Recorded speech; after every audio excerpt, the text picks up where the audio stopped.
So we're going to talk about Florida, the great state of Florida now, because it's going to be a very exciting thing to host the G20. And as we celebrate our nation's 250th anniversary next year, the United States will have the honor of hosting exactly that, the G20 summit right here in America for the first time in nearly 20 years.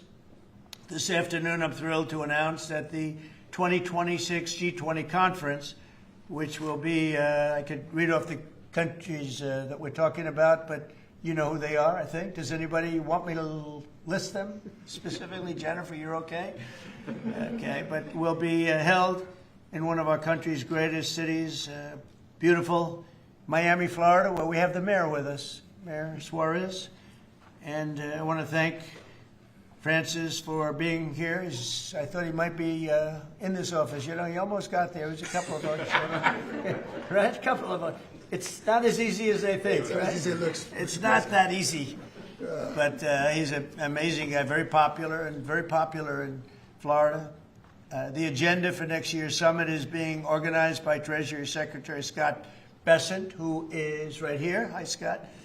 I saw him standing over there, nice, tall, good-looking guy, but he moved very quickly. Carolyn, you did a good job. Does Caroline do a good job, would you say? Is she a star? How do you compare her with the last administration's person? No? You don't want to get into that. Yeah, I think we're very happy with Caroline. But Scott Bessent is talking about a good job. He's done a fantastic job, and we're very proud of him. He's very much involved with the G20.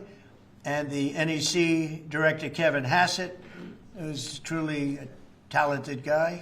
And he's certainly being thought of to go to a different position, and we'll find out about that pretty soon. I don't know. Would you like to be that? I won't ask you that question. I think, who wouldn't want it? I think it's the greatest position in the world. You know, you come out, you make a speech, and then you go away for 30 days or 40 days, and you come out, make another speech, the market goes up or down depending on what you want to say. I've never seen an easier position than that. Unfortunately, you need good instincts, so we have somebody in there now that doesn't have them. We call them too late. But it will focus on unleashing economic prosperity by eliminating the burdensome regulations, unlocking affordable energy, and pioneering new technologies. And it's going to be very important. The United States is already leading by example, and America is the hottest country anywhere on earth. We have more being built under construction now than they think anybody that they've ever seen. I mean, literally, some of these places are just really unbelievable what they're building, the size. You know, if you spent $50 million on a shopping center someplace, it's a big building, pretty big building.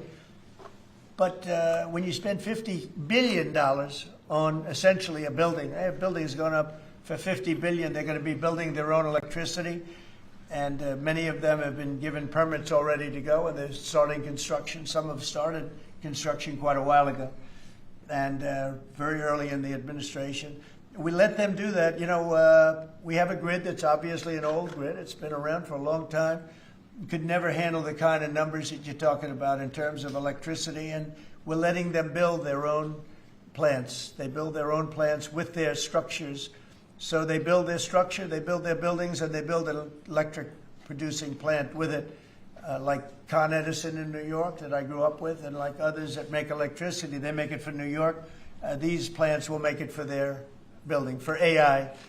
Then you have a lot of the car plants going up. Most of them won't need that kind of electricity, but they have the right to do that also. So we're allowing companies to build electric plants. They become, essentially, Scott, I guess they become utilities, right, if you think about it.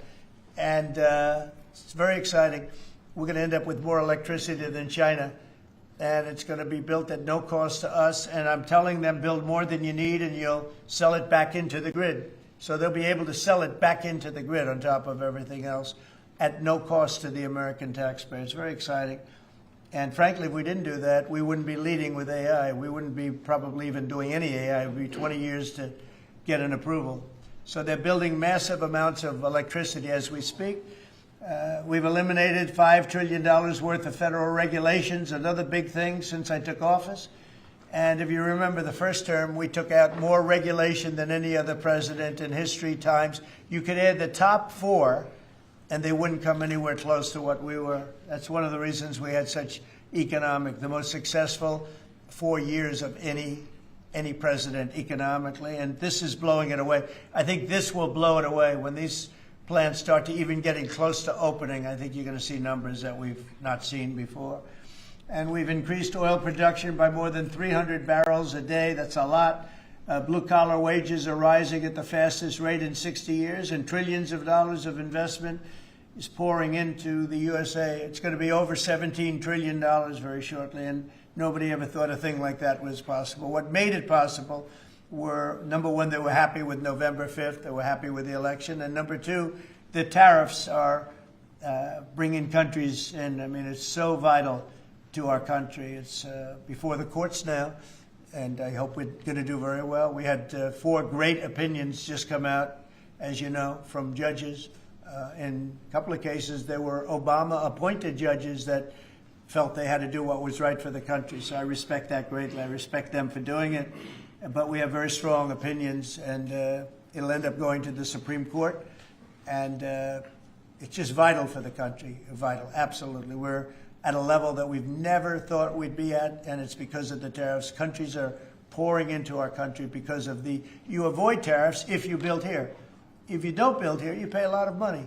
But if you build here, so what people are doing is they're coming in, they're building here. No different than what other countries have done to us.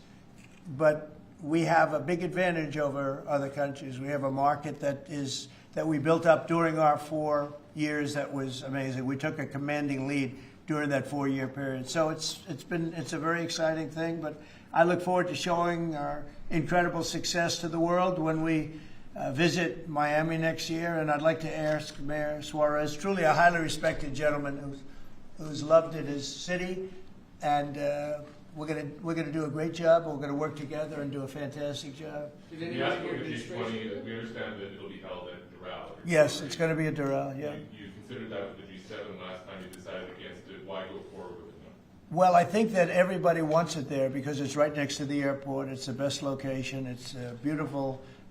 Beautiful everything. They actually requested that it be there because locationally it's the best, and we will not make any money on it. You know, we're doing a deal where it's not going to be money. There's no money in it. I just want it to go well, and it's going to be each country will have its own building. I think it'll be really a beautiful thing, and Doral's been very, very successful. One of the most successful properties in the country, and you know, frankly, it's the problem is in December. That's the biggest month in Florida. So, you know, using it for you can't get a room in Florida in December, January, et cetera, that area, and that's the time we're talking about. So, from that standpoint, it's not good, but we want to make sure it's good. I think Doral would be the best location, and again, they'll have their own buildings. It'll be incredible for them, and being like 10 minutes, less than 10 minutes from the airport. And it's a big airport, international. All of the planes will be able to land, go right into their quarters. So I think it'll work out very well. You're on your Fed answer, sir. You